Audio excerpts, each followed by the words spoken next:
Mega TV நேயர்களுக்கு வணக்கம். பெண்கள்.com நிகழ்ச்சியில் சுபகிரகம் பகுதியில் அனைவரையும் சந்திக்கிறதுல மிகவும் மகிழ்ச்சி.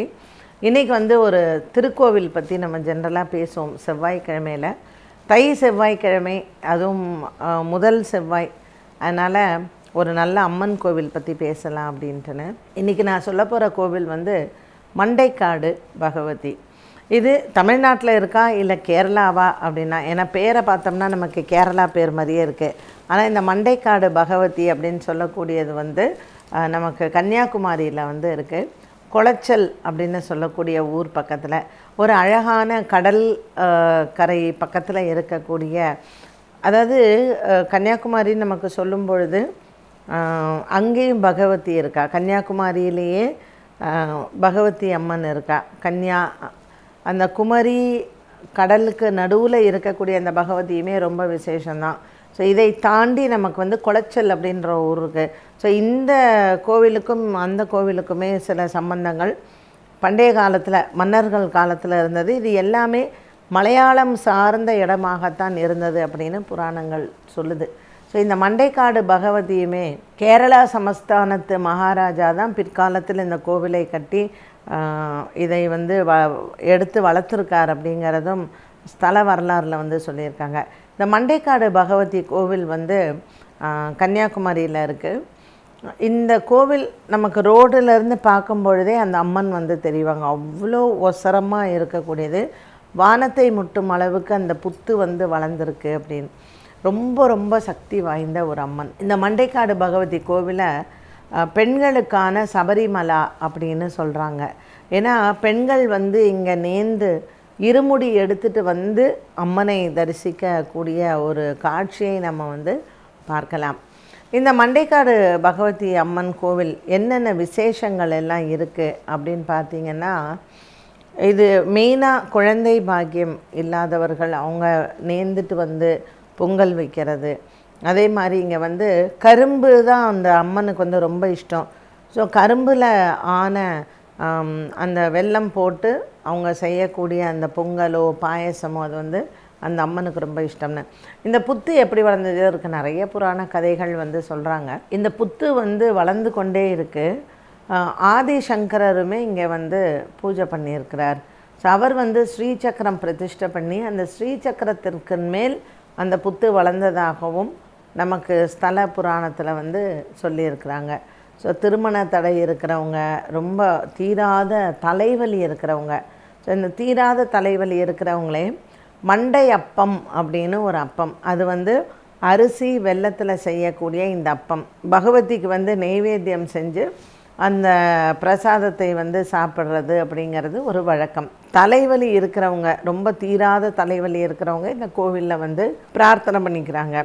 மாசி மாதம் இங்கே உங்களுக்கு கொடை, ஏன்னா அந்த ஊர்லெலாம் உற்சவத்தை கொடைன்னு தான் சொல்லுவாங்க, கோவில் கொடை அப்படின்னு சொல்கிறோம் இல்லையா. ஸோ மாசி மாதத்தில் 10 நாள் முக்கியமான அந்த கொடை அங்கே கொண்டாடப்படுது. 7வது நாளும் 10வது நாளும் மிகவும் விசேஷம்.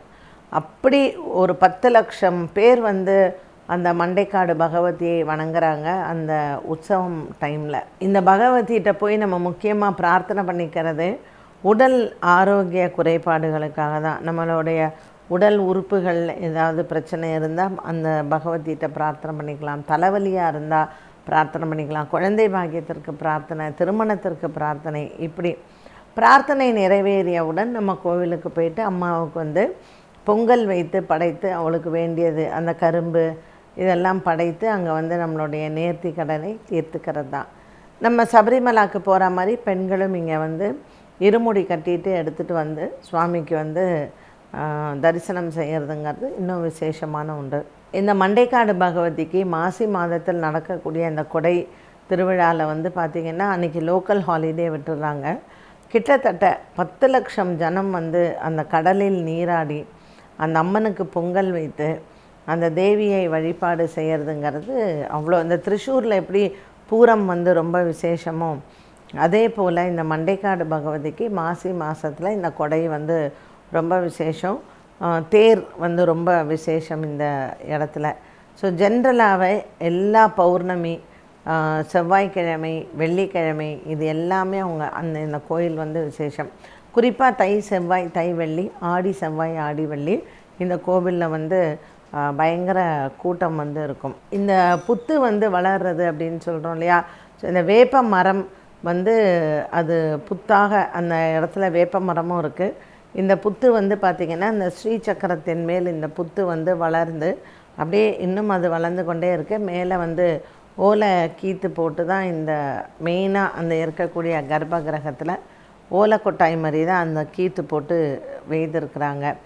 இந்த அம்மனை சென்று வணங்கினாலே இல்லை இந்த அம்மனைக்கு வந்து நம்ம நேர்ந்துக்கிட்டாலே நம்மளுடைய கஷ்டங்கள் எல்லாமே வந்து தீரும். அங்கே இருக்கக்கூடிய மக்களுக்கு நிறைய பேருக்கு இந்த மண்டைக்காடு பகவதி அம்மன் கோவில் வந்து குலதெய்வமாகவும் விளங்குகிறது. ஸோ அங்கே மொட்டை அடிக்கிறது, காது குத்துறது, பொங்கல் வைக்கிறது, கடா வெட்டுறது, இப்படி எல்லா விதமான சடங்குகளும் அங்கே வந்து செய்வதுண்டு. ஒவ்வொருத்தரை பொறுத்தது. இப்போ மண்டைக்காடு பகவதியில் சைவ முறையில் சாமி கும்பிட்றவங்களும் இருக்காங்க, அசைவ முறையில் கும்பிட்றவங்களும் இருக்காங்க. மாசி மாதத்தில் இந்த அம்மனுக்கு 10 நாள் அந்த கொடை உற்சவங்கிறது ரொம்ப விசேஷம். மாசி அமாவாசை மற்றும் மாசி மாதத்தில் வரக்கூடிய பௌர்ணமியும் இன்னும் ரொம்ப பிரதானமான விசேஷம். நம்ம வந்து சும்மா சாதாரண நாட்கள் நம்ம போகிறோன்னா கடலில் போயிட்டு அந்த காலை நனைச்சிட்டு அந்த தீர்த்தத்தை கடல் தண்ணி எடுத்து தலையில் தெளிச்சிக்கிட்டு கோவிலுக்குள்ளே போகிறது வந்து ரொம்ப விசேஷம். ஸோ நம்மளை புனிதப்படுத்திக்கிட்டு அம்பாளை போய் தரிசனம் பண்ணுறது அப்படிங்கிறது ரொம்ப ஒரு அருமையான க்ஷேத்திரம். இது கேரளா ஸ்டைலில் தான் இந்த கோவில் வந்து இருக்குது. பூஜை முறைகளும் இது வந்து கேரளா ஸ்டைலில் தான் நடைபெறுகிறது. முன்றைய காலத்தில் எத்தனையோ பல்லாயிரம் ஆண்டுகளுக்கு முன்னாடி அந்த காலத்தில் வந்து பார்த்திங்கன்னா இந்த கோவிலெல்லாம் வந்து கேரள மன்னர்கள் முதல்ல வெறும் ஒரு ஓலைக்கொட்டாயை தான் இருந்திருக்கு. ஸ்ரீசக்கரத்தை அங்கே ஆதிசங்கரர் பிரதிஷ்டை பண்ண பிறகு அங்கே வந்து புத்து வளர ஆரம்பிச்சிருக்குது. இப்போ ஒரு சிறுவன் வந்து விளையாடும் பொழுது அங்கே தடுக்கி விழுந்திருக்கான். அந்த ஸ்ரீசக்கரம் இடத்துலேருந்தே ரத்தம் வந்ததை வந்து பார்த்துருக்காங்க. ஸோ அப்புறம் அந்த ராஜாவுக்கு காதில் போயிருக்கு. அதுக்கப்புறம் அவர் வந்து அந்த கோவிலை நல்லா எடுத்து கட்டி இன்றைக்கும் அந்த இடத்துல தெய்வம் உயிருடன் இருக்கக்கூடிய ஒரு இதை வந்து நம்ம வந்து பார்க்கலாம். அந்த புத்து வந்து அவ்வளோ விசேஷம். ஸோ தை மாதம் ஆடி மாதத்தில் நம்ம வந்து ஏதாவது ஒரு செவ்வாய்க்கிழமையோ வெள்ளிக்கிழமையோ அமாவாசையோ பௌர்ணமியோ இந்த நாட்களில் இந்த மண்டைக்காடு பகவதியை சென்று வழிபாடு செய்தால் நமக்கும் நம்மளுடைய வம்சத்தில் குழந்தைகள் குறைபாடு இல்லாமல், யாருக்கும் அல்ப ஆயுள் இல்லாமல், எல்லாருக்குமே நல்ல ஒரு வாழ்க்கை வளம், ஐஸ்வர்யம் இது எல்லாமே வந்து பெருகும் அப்படிங்கிறதுல சந்தேகமே கிடையாது. இந்த மண்டைக்காடு பகவதி அம்மன் கோவில் நமக்கு கன்னியாகுமரி மாவட்டத்தில் அமைந்திருக்கிறது. அதனால் முக்கால்வாசி அந்த ஏரியாவில் எல்லாமே வந்து குளச்சல் அப்படிங்கிற இடத்துல இருக்குது. இது வந்து அந்த மலையாள சம்பந்தப்பட்ட அந்த மலையாள முறையில் தான் அந்த கோவிலினுடைய பூஜா முறைகள், கோவில் இருக்கக்கூடிய ஸ்ட்ரக்சர் இது எல்லாமே இருக்குது. ஒரு முறை நாமளும் இந்த மண்டைக்காடு பகவதி அம்மனை போயிட்டு இந்த தை மாதத்தில் முடிந்தால் அங்கே சென்று நம்ம வணங்கலாம். தை மாதம் முடியலை அப்படின்னா எப்போ நமக்கு டைம் கிடைக்கிறதோ அங்கே போய் இந்த மண்டைக்காடு பகவதி அம்மனை வந்து வேண்டுதல் பண்ணிட்டு வரலாம். அங்கே அந்த பகுதியில் இருக்கிறவங்க இல்லை அவங்களுக்கு குலதெய்வமாக இருக்கிறவங்க இதை வந்து பெண்களின் சபரிமலான்னு சொல்கிறோம். ஸோ விரதம் இருந்து 48 நாள் விரதம் இருந்து இருமுடி எடுத்துகிட்டு சென்று அந்த பகவதியை வணங்குறதும் வழக்கமாகவே இருக்குது. எது எப்படியோ நம்ம வந்து திருநெல்வேலி கன்னியாகுமரி சைடு போகும்பொழுது மண்டைக்காடு சென்று இந்த பகவதியை வணங்கி நம்மளுடைய குலம் வழங்க வேண்டும், நமக்கு எந்த விதமான நோய் நொடி இருக்கக்கூடாது அப்படிங்கிற பிரார்த்தனையை இந்த அம்மனிடத்தில் வைக்கலாம். என்ன நேயர்களே, இன்றைய பெண்கள்.com நிகழ்ச்சியில் சுபகிரகம் பகுதியில் கன்னியாகுமரியில் அமைந்திருக்கக்கூடிய மண்டைக்காடு பகவதி அம்மன் இந்த ஆலயத்தை பற்றின விவரங்களை நாம் தெரிந்து கொண்டோம். மீண்டும் உங்களை சந்திக்கும் வரை நன்றி, வணக்கம்.